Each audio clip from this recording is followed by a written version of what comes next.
Hi, and welcome back to the TMDSAS podcast. This is Enrique Hasso, your host. I am the coordinator of research, advising services, and digital media at the Texas Health Education Service in the TMDSAS office in Austin, Texas. We're always so pleased to have Dr. Kellaway back on the TMDSAS podcast. She's always got such wonderful advice, and this time is no different. Dr. Kellaway talks about defining the term non-traditional, and she shares with us some statistics on non-traditional applicants at the Long School of Medicine. One of the main important points that Dr. Kellaway brings out is that non-traditional applicants are actually a much larger group than you would anticipate. And that's one of the reasons why we're so focused on helping all of these applicants. Dr. Kellaway tells us the analogy of the three-legged stool, which you might have heard from an advisor. We also talk a little bit about self-improvement. She gives us a really wonderful line on what you should be doing to make yourself stand out. You'll hear that later on in the podcast. Don't forget to join our Facebook group for non-traditional applicants. The link for that Facebook group is in the description of this episode, and it's also on the main page of the TMDSAS website. And there's a banner for non-traditional applicants. Go ahead and click there, and we've got a link leading you right to the Facebook group. We have several applicants in those groups that are starting meetups throughout the state, and we want to make sure that you're a part of those. Now let's go ahead and move on into our discussion with Dr. Judianne Kellaway from the Long School of Medicine. Welcome back to the TMDSAS podcast. Today we are joined again by Dr. Judianne Kellaway. As you'll recall, Dr. Kellaway is the Associate Dean of Admissions at the Long School of Medicine in San Antonio. Dr. Kellaway, thank you so much for coming back. Oh, you're welcome, Enrique. It's a pleasure to be here today. Well, we've got a little bit of a different topic that we'd like to talk to you about today as part of our non-traditional series. We want to make sure that we're providing assistance to our non-traditional applicants. And you did mention that you yourself were a non-traditional applicant, second career. Yes. And so we thought you would be a very logical person to reach out to for this series. I think it's an important topic. I'm happy to contribute. Well, first off, can you give us a quick idea of what a non-traditional applicant is? That's a good question, Enrique. As I had mentioned before, when someone comes to me for advice and the first thing they might say is I'm non-traditional, a lot of things go through my mind, and there are so many ways to define that because you can have a non-traditional pathway that comes from not making it through the application process the first time. So you find yourself in a position to be a reapplicant versus planning to have that gap year. I don't like the word gap. It sounds like you're sitting around by the pool doing nothing, and we know that that's not happening. I like a bridge year, or we'll come up with a better term for that. But sometimes people plan to have that extra time after college and want advice on what to do. And then you've got people who are farther along and have a job. They're out there in the workforce, but their calling to medicine comes later, or even through their work experiences, they've learned that they want to do good in the world through life in medicine. So those are different people. You know, in the long run, we're looking for the same kinds of things in everyone, but the path and your advice could be different for all those people. Right. You're essentially talking about somebody who's ready to submit their application now versus somebody who's starting to think about it and hasn't even, yes, maybe not even have even taken a science class yet. That's right. That's right. So those are completely different trajectories, and unfortunately, they all fall into that non-traditional title. Yes. And so that's kind of one of the areas that we're hoping to clarify and help out as many applicants as possible with this series. Yes. Can I add too? I think some of us thought a while back. I don't think it's true anymore, but thought of a non-traditional student as really being pretty unique, a pretty small portion of the application pool, the applicant pool. And really, our non-traditional applicants comprise a significant number of students. So you probably have the data, but I ran it for this year, just for our school, all the applicants to our school. We had almost 40% who were at least a year out of school or 24 years and older. And that's pretty close to what we see as well. Yes, and when you look at a couple years out, it's still like 27% who are a couple of years out. So it's not a rare thing anymore, you know? Definitely. Let's go ahead and hit our first question. Okay. What's it like to be a non-traditional applicant once you're already in medical school or in a professional school? I think there are a couple of things to consider. When people are non-traditional, typically they're older. That's part of the definition, right, of the pathway. So they often have significant others or spouses, sometimes children, and so their time during the day is cut out for some other things that may center around their home life with the family. They might live farther away from campus, and so you need to consider those kinds of things. If you're a non-traditional, you want to, find a place that's sort of close to the campus because you will be needing to get there promptly, that kind of thing. You also may be, and this is an important one, maybe I should have said this first, there's the academic scene, I think, is a little bit different when you've been out of school for a while. And and this is a large part of the advising and counseling that I think we all do for a non-traditional student.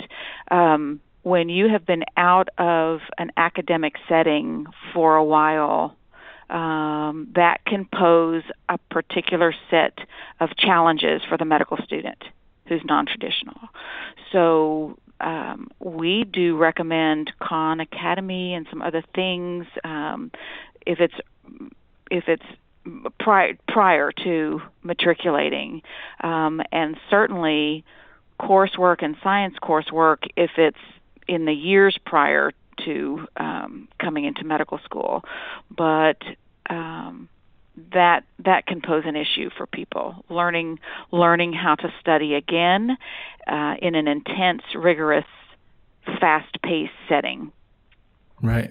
I'm glad you touched on that point that, people have to kind of relearn how to learn. Yes. And that's actually a point that Dr. Jones did on the episode that we had previously. Yeah, that's great. And so as a medical school admissions dean, how can a student or how can an applicant show that they are academically ready if they've been out of school for a while? Right. I think the best way is to show some current coursework, preferably in science. I mean, that's the easiest way. You see that, okay, you've been taking graduate level courses, you've completed a master's most recently. That's the easiest, quickest way for an admissions committee to make that assessment. But it's just not always there. So sometimes we see people who have been out who have done a good job in their prereqs, in all the prerequisite courses, because they've come back to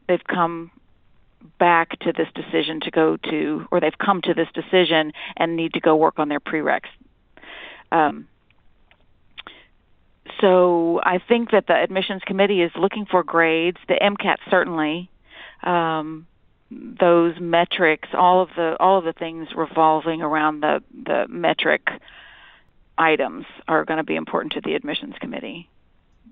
And that kind of comes back to the idea that holistic review is in place, but you still have to show that you are academically capable of handling the rigors of professional school. Yes, absolutely. So a lot of times people have gathered all this experience. We talked about this at the end of this was my myth. You need that three-legged stool, and you need all three legs in order to stand strong.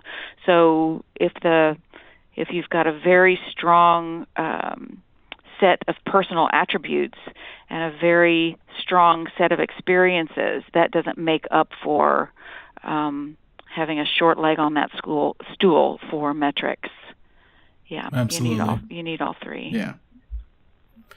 Well, if you don't mind, I'd like to kind of pull a little bit from your own experience. Sure. And kind of ask, what did you wish that you knew as an applicant before you went into medical school and into this career in medicine? Yeah. Okay, let me think a minute here. I knew it was going to be difficult. I knew that I was going to have a lot of challenges that were not going to be predictable. And I think your motivation and your drive to do this readies you for that. I really needed more help with work in detail and picking like the one right answer. I don't think we do this anymore. I think I came from a discipline of education and learning and development and people's learning theory and all that. So I came from a background where in a test setting, people would ask me a question and I would give both sides of the issue and talk about components. And that was the biggest thing for me. So changing from that education discipline to science, where I would have tests where I had to pick A, B, C, or D, and that was it. And I couldn't explain, why I picked C. I had to pick the right answer. So that I wish I had a little more practice besides just the prereqs in thinking that way. I think that's an answer that will actually resonate with quite a few people because the philosophy and pedagogy of medicine is it's almost black and white in comparison to other fields. In philosophy you can pull out as many theories as you want, but in medicine it's like no, it's actually this. Yes. And there, I think medical education is changing, and so there are many more experiences that our students have today where they talk in teams and analyze and have a problem and knock it out. But it does boil down to an objective test in the end and for licensure. And even last year I took an exam, a standardized objective test to recertify for my boards, right? So those things are always there. But I think we learn a different way, and I think that the students really have a wonderful education now with the emphasis on analysis and teamwork. Definitely. And I think actually that brings us to this point. I think the non-traditional student who brings a variety of experiences, including work experience, a different perspective, experience in teaching or coaching or research or work or military. When they come into these modern medical school curricula, they're able to contribute and lead and guide because of the experience they bring with them. I think that's a good point. Absolutely, and I think that's one of the biggest points when schools are considering the diversity of their class. Yes, including bringing in non-traditional applicants is, they contribute to the richness of how other students pull information from the curriculum. Yes, and work in teams. Yes, and that's actually that continues on into practice. Yes. Mm-hmm. I think I should mention this. This is crossing my mind, so I think we could add this also. Because the non-traditional person has these experiences and they've been to day-to-day challenges in their work or whatever experience they're, having before medicine, they do bring maturity. And I think that Dr. Wright has talked to a lot of us about, Enrique, you and Dr. Wright have put together that maturity initiative. So we're all paying a lot of attention to something that's always been on the radar, but now you all have helped us kind of identify items, more specific descriptors for that. And I think that the non-traditional, that's one big thing that the non-traditional students bring to the class, not just that they are mature and have reasonable responses to things or a different perspective on things to bring to the group. So they help form, if we look at how groups change, they can really affect the group in a very positive way. Not that please don't misunderstand me, the other students aren't immature, but it is a spectrum. It is something that we grow in no matter who we are or what our age is. We can all learn to handle things in a better way. Right, and that's actually one of the essay questions: is how will you contribute to the diversity of the medical school? Yes, or that's the right. Professional school. That's right. And so everybody has something that they bring to the table. That's right. It's important. Mm-hmm. And we'll actually be talking more about that, the maturity assessment that Dr. Wright and I had been working on in a later episode, because there are some really great work that's gone into that. Yes. That a lot of applicants can really benefit from. Yes, especially absolutely. now that the schools know about it. Yes, absolutely. I think some great things are going to come out of that. Oh, we're very excited of what's coming out. Mm-hmm. And I think I tell pre-med groups all the time. If we ask you, are you a mature person? Are you a team player? Are you a professional? The answer is always going to be yes. Our perspective for each individual, our perspective is yes, of course. But what we don't often ask ourselves is, how can I be better? Did I handle that interaction in that meeting or with that friend? Did I handle that in the best way? Did I handle that in the most mature, most respectful, most professional way? And we all should reflect on that and try to make little tweaks and be better. Definitely. A little life advice. Yes. Yes. Yes. All right. Well, what kind of advice do you have for future medical school students or other professional school students who are considering a career in the health professions? Mm-hmm. Can I come from the perspective, because, oh gosh, I'm full of advice. I could go on for hours there.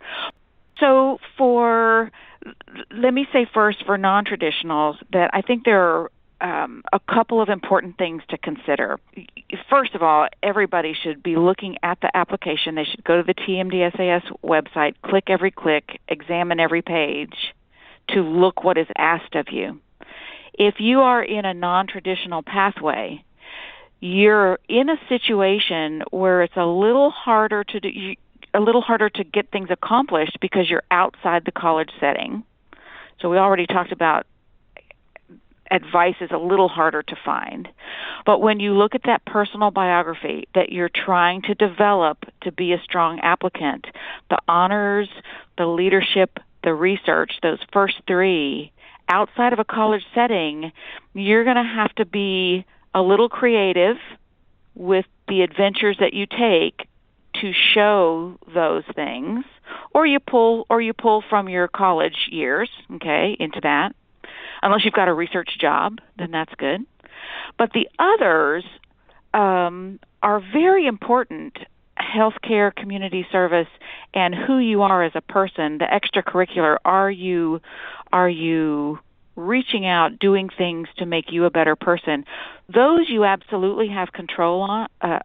You have control over, and you should work on having those experiences be current. Okay, so I think that's one of the most common things that I see is people rely on things from college years, maybe particularly in a reapplicant setting, but you have to kind of keep current with the things that you can control, and leadership is a harder one, but you could be creative there. You phone your local Habitat for Humanity people and you say, I want to lead a team, so they'd be happy to have you. So you just have to reach out a little bit and know what the committees put higher value on. So healthcare, the way the question is asked now is any healthcare experience, okay? But really, if you're in a volunteer position, that's not viewed as valuable as an actually apprenticing or shadowing experience, So you have to know what the committees put higher value on. Community any positive thing that you do is a positive thing. But, for example, in community service, helping with a breast cancer run or raising money for a cause. Those are all good things. But if you sit with an older person in a nursing home and play bingo, I think that's highly valued by admissions committee. It gets you exposure to different perspectives and different aspects of healthcare that are not necessarily in the clinical setting. So the last question that we have for you is, what is it that a non-traditional applicant can do to stand out in their application? Mm-hmm. I think that's interesting. I often tell people in the 5,000 plus, almost 6,000 applications in Texas alone, you don't need to stand out one out of 6,000. Okay, you just need to let yourself shine. We don't look at a group of 6,000 all at once. We look at all of the admissions committee members, and through the process, we look at one application at a time. Okay, so you just need to shine. You need to put your thing. You need to shine for yourself. Highlight the things you've done. Take your experience, your work experience. Tell us what you've learned from that. Tell us how you're going to apply that to your life in medicine. Talk to us about role models or experiences that you have had that make you certain that this is how you want to spend your life, So I think you can shine right there just by taking all of your experiences and laying it out for us in the application, As a non-traditional person, you want to right now start reflecting on things that are related to the application, so you're not sitting there with it in front of you on the computer having to pull it out of your brain. You should do that prior, so that you've got some time that you spend thinking about what leadership have you had in the past? What have you learned about being a leader? What skills do you have there? And take all those sections and reflect on them and start writing notes right now. I think that's some really, really great advice. And it goes right along with everything else that we've been hearing for the applicant pool in general in other episodes of the podcast. Great. So before we let you go, we got a question of curiosity. And so what's next in the application cycle for the Long School of Medicine at this point? So yes, we're watching the applications piling up, and we're gearing up. We have been having meetings with our admissions committee members and faculty, and we're looking at our screening processes, and we are ready to go. And And so we'll be selecting people for interview. Ooh, wow, that's early. Well, we have to start early. We'd like to give people some choice in the matter, and we'll be ready. We'll be ready. Wonderful. Dr. Kellaway, before we let you go, do you have any final advice for applicants? Yes, I do, Enrique. I talked to some of our non-traditional students, Dr. Emily Wasson, and also new MS1, Nua Kadri, and they've given me a couple of bullet points that I think are worth sharing. And they say, number one, be prepared for your friends or your peers not to completely understand what the whole medical school process is about. Your friends and peers may be off in their own careers and not quite understanding like what you're going through, but you hang in there and help people understand, and certainly you'll find support from them. Secondly, sometimes because it's a little bit different, you feel isolated and like you're working in a vacuum. But we've talked about this, Enrique, about you and TMDSAS and the schools all being resources. So they say reach out to people and ask for help. And you'll be surprised, they say, at how generous people are with their time and advice. Dr. Wasson does advise to take advice from Student Doctor Network with a grain of salt.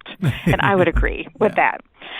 Thirdly, when you're feeling frustrated or discouraged, remind yourself why you want to be a doctor, and you'll be re-energized.